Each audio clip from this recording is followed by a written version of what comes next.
Одоогоор олдож буй Монгол үчгийн хамгийн анхны дурсгалыг таамагтгүй.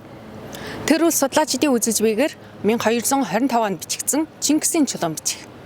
Тэгвэл өнөөдөр Чингисийн чулуун бичгийг босгосны 800 жилийн ой зориулсан эрдэм шинжилгээний хурал Бээжинд болж байна. Хятадын Монгол хэл бичгийн нийгэмдэг Өвөр Монголын их сургуулийн Монгол судлалын дээд сургууль хамтран зохион байгуулж байгаа уг хуралд Хятадын өл их дээд сургуулийн эрдэмтэн судлаачид болон Монгол улсын их сургуулийн эрдэмтдийг багтаасан 20-аад судлаач оролцож сурвалж ичхийн судалгааны хүрээнд илтгэл тавьж хэлэлцүүлэх өрнүүлж байна. За энэ Чингисийн чулуун бичгийн агуулга нь бол ийм агуулгатай байна. Одоо бичгийн янзаар номшвол Чингис хааныг сартуул эрг хахуулж багууж хамаг Монгол улсын ноёдыг бүх 30-га хургасан тур эсэнгэ онтод турн 335 алдарс тур онтодлогоо гэж. Энэ алдартай бичээс бол өдгөөгөөс 800 жилийн тэртээ нэгдэж Монгол судлалынхны дунд Чингисийн чулууны бичгээр алдарсан ийм бичээс. За өгтөө бол уг бичээсийн агуулга нь Чингис хаан төдийлөө холбогдлого.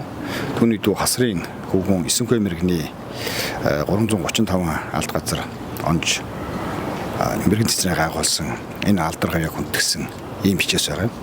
Тэгэхээр энэ бичээс анх нэгдсэн цагаас ахгуулаад 1800-аад оны үеэс эхлээд Оросын эрдэмтэд, цаашлаад өрн дахны эрдэмтэд, за мөн цаашлаад дэлхийд дахны эрдэмтдийн анхаарлыг татсан ийм алдартай бичээс. Маш олон одоо эрдэмтэн багш нар бол зөвхөн одоо Чингисийн чулуун бичиг биш, дундаж жуунай монгол хэлтэй холбогдох сурвалжаар бол одоо нарийн ажилласан энэ үр бүтээлөө манай энэ хуралд одоо хаваалцахаар бол хүрэлцэн ирсэн байна. Манай нийгэмийн хувьд сурвалж бичгээр голж ингэж одоо хурал зохион байгуулж байгаа нь бол анх удаа авалж байна. Гэхдээ энэ сайхан эхлэлтээр бид нар цаашдаа бас одоо дахин хурал зохион байгуулж эрдэмтдтэй ийм сайхан одоо эрдэм шинжилгээнээ сурах чанга хоорондоо хаваалцах давчин голгож өгье гэж бид нар бол нарийн бичгийн чармааж байна.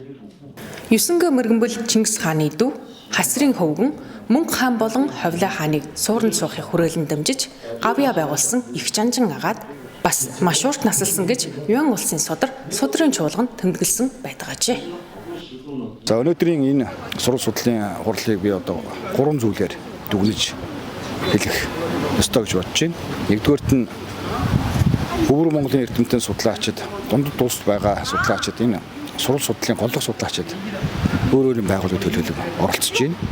За хоёрт энэ нийгмийн шинжилгээний академиэр зохион байгуулагдж байгаа хурал бол цаашид Монгол улсын их сургууль нийгмийн шинжилгээний академийн эрдэмтэд хоорондын хамтын ажиллагаа солилцоог идэвхжүүлэхэд бас нэг чухал алхам болж байна. За гуравд энэ хурлыг зохион байгуулж байгаа манай бүргэд гэдэг эрдэмтэн хөхөө гэдэг эрдэмтэд бол зөвхөн дунд улсын төдийгүй дэлхийн Монгол судлалд бол нэр алдраа олсон олон арга бүтээлээр дэлхийн Монгол судлаачдын хүртэл болгосон ийм нэр хүндтэй эрдэмтэд.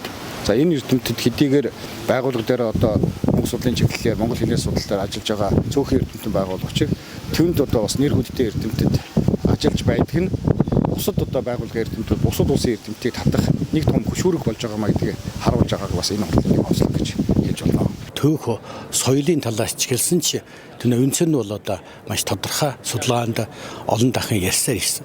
Харин одоо энэ цагийнхын талаа ингэж ярихад бол одоо бас хэдийн янзын цаг гарч байгаа. Үүнийг бол 1224 онд Бохо Сучгуу гэдэг Рашидадны судрын цулгаан дээр ийм нэг газар бол хуралдаа хийж найр хийсэн нь тодорхой. Гэхдээ бол тэр бол ирсэн цагийн тэмдэглэсэн. Ингээд бол энэ дараа жил нь босгосон гэснээр 1225 оноор тэмдэглэж байна. Харин нөгөө нэг боломж нь бол бид үүнийг бас тэр тасарсан зүйлийг сэргээж байгаа дахин уншихад бол тэр давуулж гэснийг бол хахуулж гэж унших юм боломж гарч байна.